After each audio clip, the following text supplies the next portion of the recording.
एक बार एक बिहारी शिक्षक क्लास में पूछे, बताओ आसमान में सबसे तेज उड़ने वाला पंछी कौन सा है। तो एक स्टूडेंट खड़ा हो गया, बोला सर हाथी। शिक्षक एकदम खिसिया गए, गुरुजी जो हैं खिसिया गए, बोले कि नालायक कहीं का, तुम्हारा बाप क्या करता है रे। स्टूडेंट बोला कि वो दाऊद इब्राहिम जो है ना, उसी के गैंग में शूटर है। तो शिक्षक बोले एकदम सही बोल रहे हो, हाँ लड़कवन सब लिखो, आसमान में सबसे तेज उड़ने वाला पंछी हाथी है।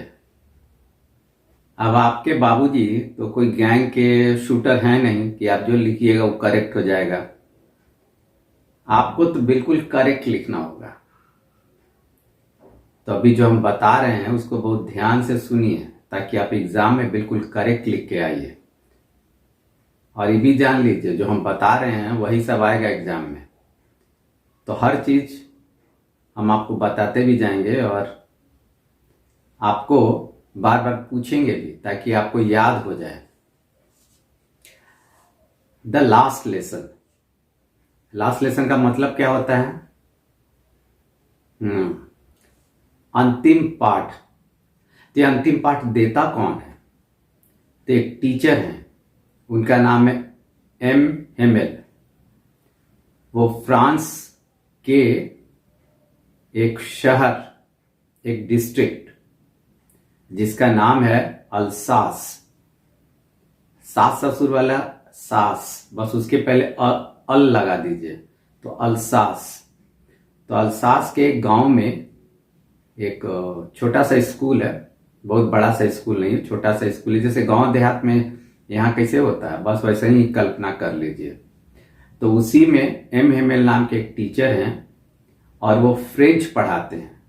वो 40 साल से फ्रेंच पढ़ाते आ रहे हैं और उनको अपना भाषा के प्रति, फ्रेंच के प्रति बहुत प्यार है। इसीलिए वो कहते हैं the French is the most beautiful language of the world. French दुनिया की सबसे खूबसूरत भाषा है। उनके अनुसार ये सबसे खूबसूरत भाषा है क्योंकि ये बहुत क्लियर है और बहुत लॉजिकल है। चलिए शिक्षक का नाम बताइए। तो एम हेमेल। वो कहां पढ़ाते हैं, किस डिस्ट्रिक्ट के स्कूल में पढ़ाते हैं? अल्सास। अल्सास है कहां? फ्रांस में है। वो कौन सी भाषा पढ़ाते हैं? फ्रेंच। कितने सालों से पढ़ाते आ रहे हैं? 40 सालों से। और उनके अनुसार फ्रेंच कैसी भाषा है? दुनिया की सबसे खूबसूरत भाषा, the most beautiful language of the world. और क्यों है? क्योंकि ये बहुत क्लियर और लॉजिकल है, because it is very clear and logical. यहां तक तो समझ में आ गया। तो वही लास्ट लेसन देते हैं। अब क्यों देते हैं, इसके लिए थोड़ा पृष्ठभूमि जान लेना जरूरी है। कहानी का पृष्ठभूमि यही है कि फ्रांस और जर्मनी में लड़ाई चल रहा था। देखिए मेरा मोबाइल जो है जब टुई टुई कर रहा है उसको ऑफ कर दे रहे हैं।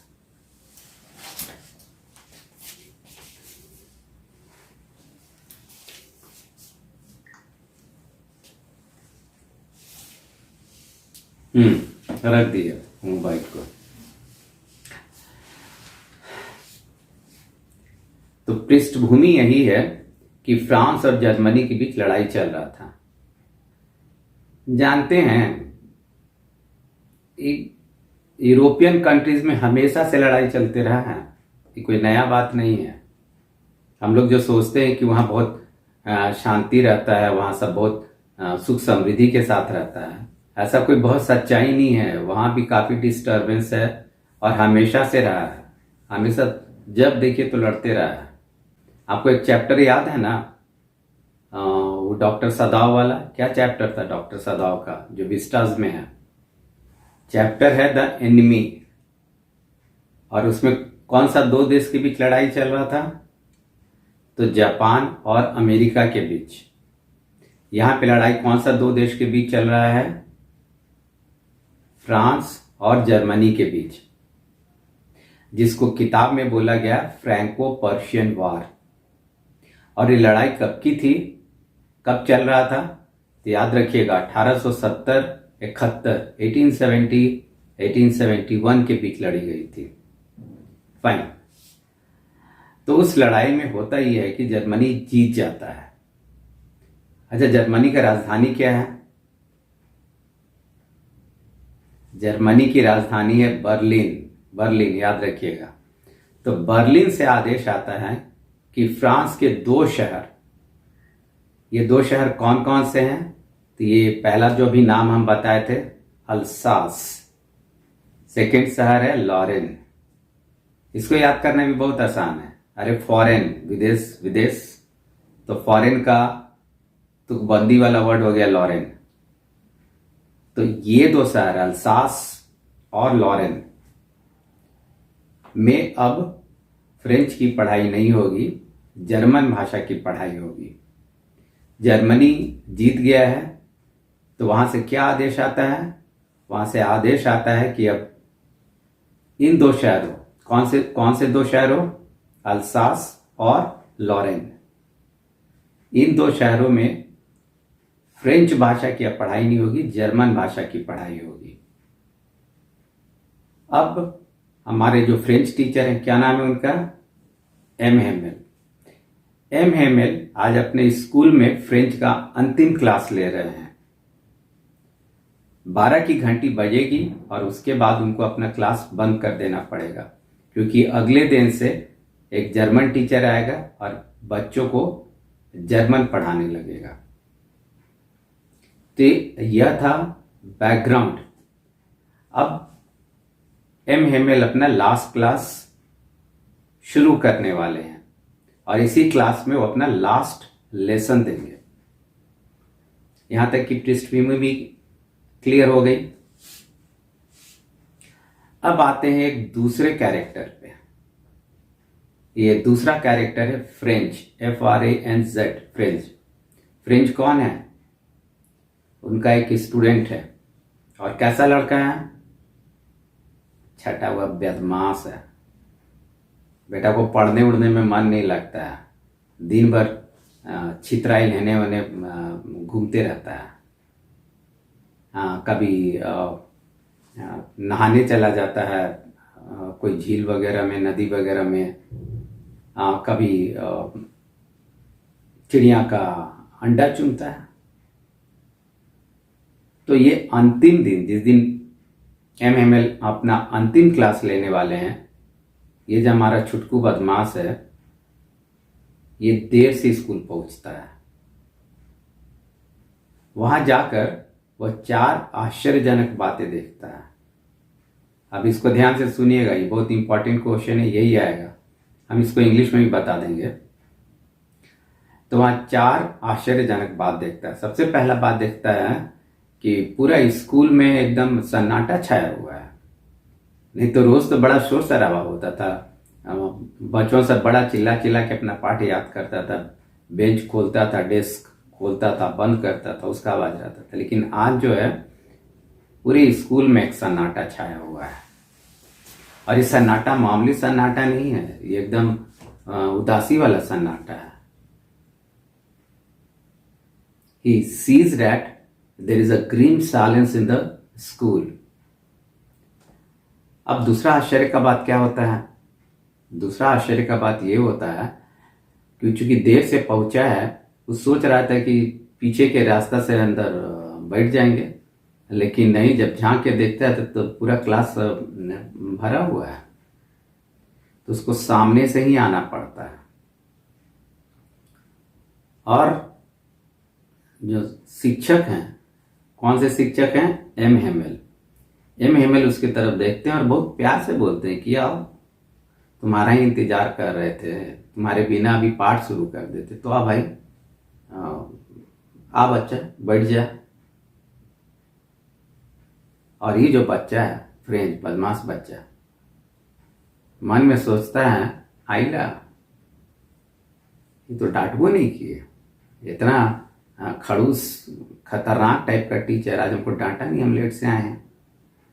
तो ये दूसरा आश्चर्य का बात था। इंग्लिश में होगा M Hamel does scold him though he was late for the class. Third, वो देखता है एम हेमेल की तरफ तो बड़ा आश्चर्य करता है। एम हेमेल अपना सबसे अच्छा ड्रेस पहन रखे हैं। अब ये सबसे अच्छा ड्रेस क्या है, इसको सावधानी से जान लीजिए। एक बहुत ही बिंदास टाइप का खूबसूरत सा कोट पहने हुए थे, ग्रीन रंग का कोट पहने हुए थे, और एक बहुत ही धांसू सा टाइप का एक फ्रिल वाला शर्ट पहने हुए थे, और एक छोटा सा कैप पहने हुए थे, काला रंग का सिल्क का कैप, बड़ा एम्ब्रॉयडरी वगैरह था, बड़ा खूबसूरत था। और ये जो ड्रेस है वो हमेशा स्पेशल ओकेजन में पहनते थे।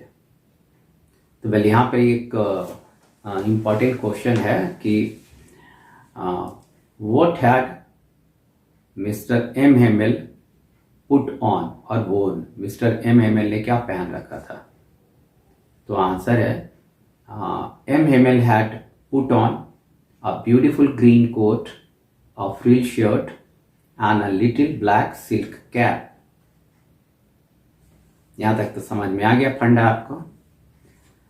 लेकिन बुतरुआ को सबसे ज्यादा आश्चर्य हुआ ये देख के कि क्लास में गांव वाले भी बैठे हुए हैं। बताइए जरा, अभी गांव वाला का क्लास में क्या काम है। तो उसको देख के बड़ा ताज्जुब हुआ कि आखिर माजरा का हो का रहा है ये सब। खैर, यहाँ पे ये सेक्शन भी खत्म हुआ। अब लास्ट पार्ट की तरफ बढ़ते हैं कि एम एम एल अपने लास्ट लेसन में क्या बोले, क्या हुआ क्लास में। एम एम एल सबको एक होमवर्क दिए हुए थे, रूल्स ऑफ पार्टिसिपल्स याद करके आने के लिए। चलिए आप बताइए तो रूल्स ऑफ पार्टिसिपल्स क्या होता है, पार्टिसिपल्स बोलते किसको है। तो आपको मालूम है ना, verb 1, verb 2, verb 3, verb 4, verb 5। तो इसमें देखिए मच्छर मार परेशान किया जा रहा है। तो इसमें जैसे हुआ गो, वेंट, गॉन, गोइंग, गोज। तो इसमें जो ये गॉन है वर्ब 3 एंड वर्ब गोइंग, ये दोनों पार्टिसिपल कहलाएगा। प्रेजेंट पार्टिसिपल वर्ब 4 हुआ आईएनजी वाला, एंड पास्ट पार्टिसिपल होगा ये वर्ब 3 वाला। अब चूंकि ये क्लास ग्रामर का क्लास तो है नहीं कि हम आपको पूरा डिटेल से बताएं, बस इतना आप जानिए कि इसका कुछ रूल्स है। एक तो बहुत सिंपल रूल्स है कि वर्ब 4 जैसे गोइंग, उसके पहले इज एम आर या वॉज वर्ब, कोई हेल्पिंग वर्ब लगता है। ये सिर्फ एक रूल है, लेकिन याद रखिए पार्टिसिपल और भी जगह यूज होता है, एडजेक्टिव की तरह भी यूज होता है। एंड वर्ब 3 उसके पहले हैज हैव लगता है, वर्ब 3 लगता है। He has gone to school। तो ये दोनों रूल्स ऑफ पार्टिसिपल्स है, मतलब वर्ब 3 की लगाने के पहले हैज हैव या हैड लगेगा, और इधर वर्ब 4 उसके पहले इज एम आर या वॉज वर्ब लगेगा। ये हर भाषा में इस तरह का नियम रहता है। तो फ्रेंच भाषा में भी पार्टिसिपल का रूल था, और शिक्षक बोले थे सभी बच्चा लोग को कि इसको याद करके आना।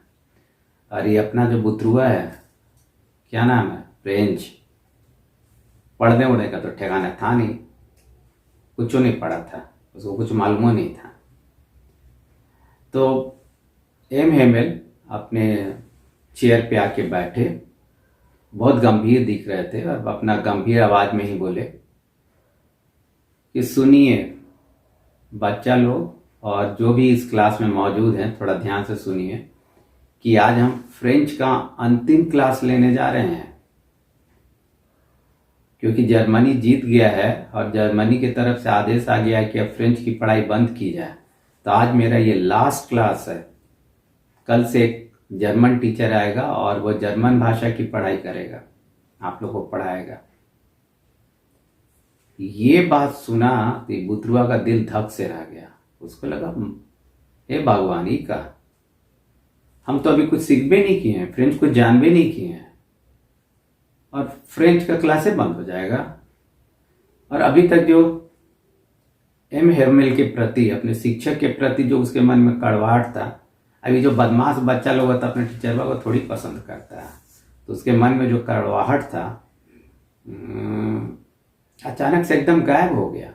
उसको एक बहुत आदर और सम्मान उभर आया, और तब उसको ये समझ में आया कि गांव वाले लोग यहाँ क्यों आके बैठा हुआ है। ये लोग अपना सम्मान देने के लिए, उनका इज्जत देने के लिए क्लास में आके बैठा हुआ है। तो ये भी इम्पोर्टेंट क्वेश्चन है, याद रखिएगा कि why were villagers present in the class. They were present in the class to show their respect and gratitude. वो लोग क्लास में थे अपना रेस्पेक्ट और ग्रैटिट्यूड व्यक्त करने के लिए। फाइन। अब एम हेमेल ये बुतरुआ को उठा के, फ्रेंच को उठा के बोलते हैं कि चलो बताओ रूल्स ऑफ पार्टिसिपल बताओ, और सबको भी बोलते हैं, और फ्रेंच बुक खोलने के लिए बोलते हैं, उससे एक छोटा सा पैसेज भी पढ़ने के लिए बोलते हैं। अभी अपना बुतरुआ को तो कुछ पता था नहीं, कुछ नहीं बोल पाया। तो इससे एम हेमेल अब गुस्साए तो नहीं बोले, लेकिन उदासी वाला स्वर में बोले कि तुम लोग फ्रेंच होने का दिखावा करते हो, लेकिन अपनी मातृभाषा ना तो लिख सकते हो ना बोल सकते हो। और ये बात बिल्कुल सत्य था। वो लोग सब बच्चा लोग, इवन फ्रेंच जो था, वो हमेशा टालते आ रहा था कि अपना तो मातृभाषा है, जब चाहेंगे तो सीख लेंगे। जैसे हम लोग सोचते हैं, आप लोग भी सोचते हैं कि अरे हिंदी कौन पढ़ता है, हिंदी तो अपना मातृभाषा है। लेकिन मातृभाषा होती है, उसे सीखना चाहिए, ये बहुत ज़रूरी है। और जो हम इस तरह से बोल रहे हैं, मेरी भाषा पे मत जाइए। हिंदी पे हम ठीक ठाक पकड़ रखते हैं, अच्छी पकड़ रखते हैं, और हम हिंदी बोलेंगे तो बहुत सही हिंदी बोलेंगे। चलिए कोई बात नहीं, आगे बढ़ते हैं। उसके बाद वो बच्चा लोग से, सभी लोग से बोलते हैं कि हमें अपनी मातृभाषा मन लगाकर सीखनी चाहिए। जब तक मातृभाषा के प्रति हमारे मन में सम्मान है, हम मातृभाषा अपना कर रखते हैं, कोई हमें गुलाम नहीं बना सकता है। क्लियर? फाइन। उसके बाद वो सबको नया नया कॉपी देते हैं, और उसमें वो फ्रेंच लिखने के लिए बोलते हैं। छोटे छोटे बच्चे जो क्लास में थे उनसे फ्रेंच अल्फ़ाबेट बुलवाते हैं जोर जोर से। और ठीक 12 बजे जब 12 की घंटी बजती है तो बहुत भावुक हो जाते हैं। वो कुछ बोलना चाहते क्लास से, लेकिन वो बोल नहीं पाते। लेकिन बोर्ड पर वो बहुत बड़ा बड़ा लिखते हैं, वाइवा ला फ्रांस। इसका मतलब होता है लॉन्ग लिव फ्रांस, फ्रांस अमर रहे। और यहां पे कहानी समाप्त हो जाती है। तो दो इंपॉर्टेंट क्वेश्चन, बड़ा में दो इंपॉर्टेंट क्वेश्चन है। एक इंपॉर्टेंट क्वेश्चन है, एम हेमेल एक सच्चे देशभक्त थे कैसे? M Hamel was a true patriot how? पहले हिंदी में इसका आंसर बता दें। एम हेमेल फ्रेंच टीचर थे, वो पिछले 40 सालों से फ्रेंच पढ़ाते आ रहे थे, और उनके अनुसार फ्रेंच दुनिया की सबसे खूबसूरत भाषा थी। वो बच्चों को भी ये हिदायत देते हैं कि अपनी मातृभाषा मन लगाकर सीखनी चाहिए। और क्लास छोड़ने के पहले वो बोर्ड पर बहुत बड़ा बड़ा लिखते हैं, वाइवा ला फ्रांस। क्या लिखते हैं? वाइवा ला फ्रांस, जिसका अर्थ क्या होता है? लॉन्ग लिव फ्रांस, फ्रांस अमर रहे। ये सारी बातें इस बात को साबित करती हैं कि वो बहुत सच्चे देशभक्त थे, वो दिल से देशभक्त थे। अब इसी बात को अंग्रेजी में मैं बोल देता हूं।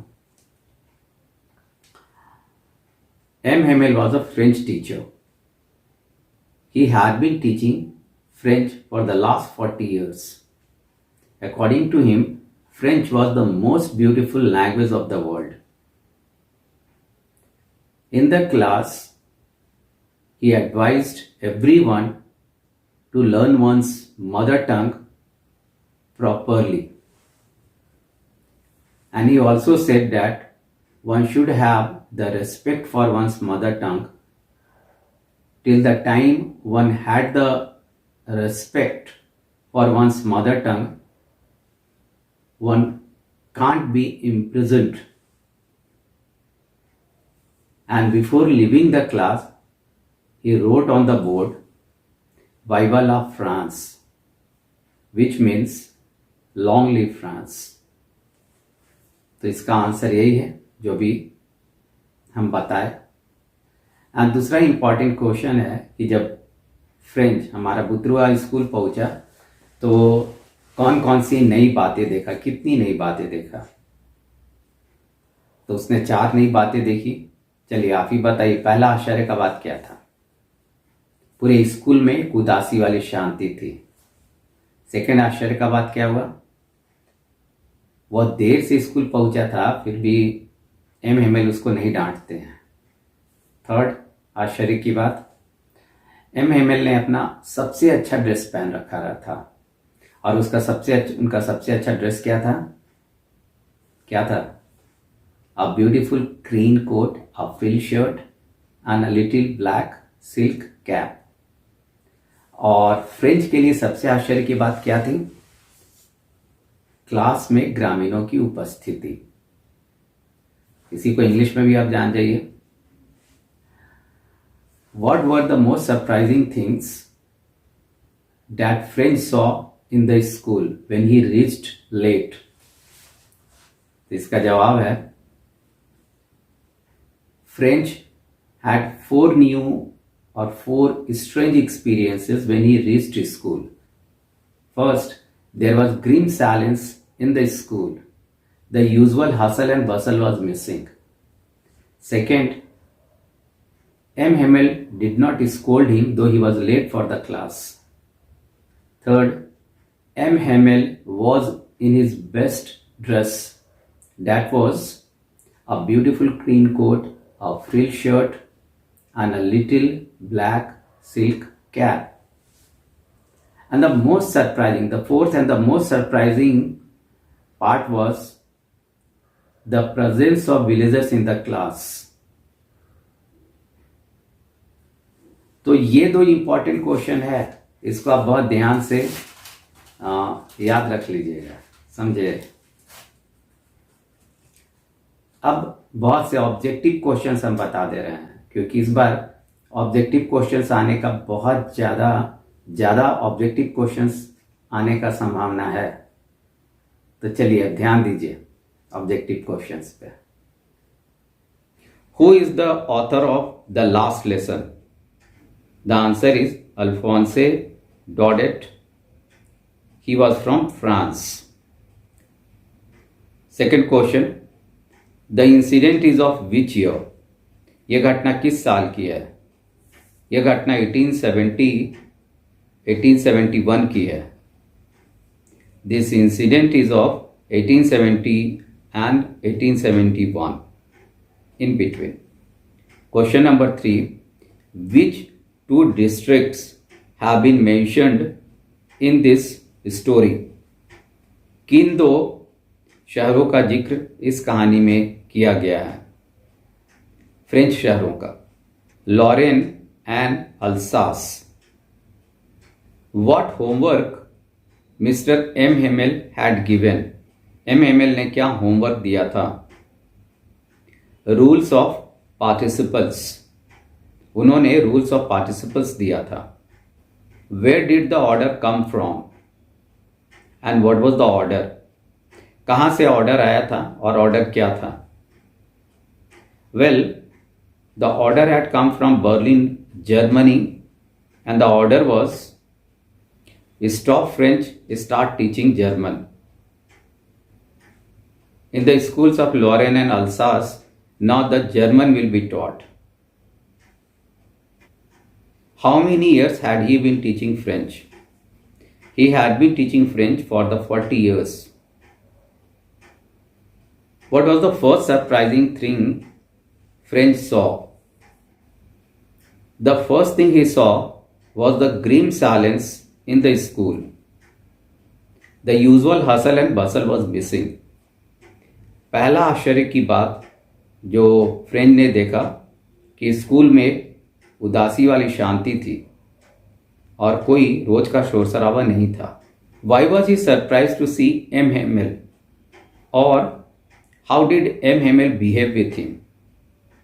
M. Hamel behaved very nicely with him, though he was late for the class. He asked him to take his seat so that he could start the lesson. What had Mr. M. Hamel put on? Mr. M. Hamel ने क्या पहन रखा था? Mr. M. Hamel had put on a beautiful green coat, a frill shirt, and a little black silk cap. He wore this dress only on special occasions. What was the most surprising thing for French? French के लिए सबसे ताज्जुब की बात क्या थी? The most surprising thing was the presence of villagers in the class. The villagers had come to pay respect and show their gratitude. What did M. Hamel bring in his last class? M. Hamel अपने last class में क्या लाए थे? M. Hamel brought new notebooks that he gave to all students. M. Hamel नया notebook लाए थे जो उन्होंने सभी स्टूडेंट्स को दिया. What did M. Hamel write on board? M. Hamel ने बोर्ड पर क्या लिखा? M. Hamel wrote Viva la France, which means long live France. What does the last lesson symbolize? Or what is the central theme? It symbolizes the loss of language and freedom. ये भाषा और आज़ादी छीन जाने की कहानी है. It also highlights the human nature of procrastination. ये मानवीय अवगुण, काम को टालने वाला जो अवगुण है, इस बात को भी हाईलाइट करता है. अभी मैंने जो बताया इन्हीं से प्रश्न पूछे जाएंगे, ज़्यादा उम्मीद है. तो वे लास्ट लेसन से आप इतना तैयार कर लीजिए. अन्य लेसन्स पर भी मैं बहुत जल्दी वीडियोस बनाकर सामने ले आऊँगा. Thank you.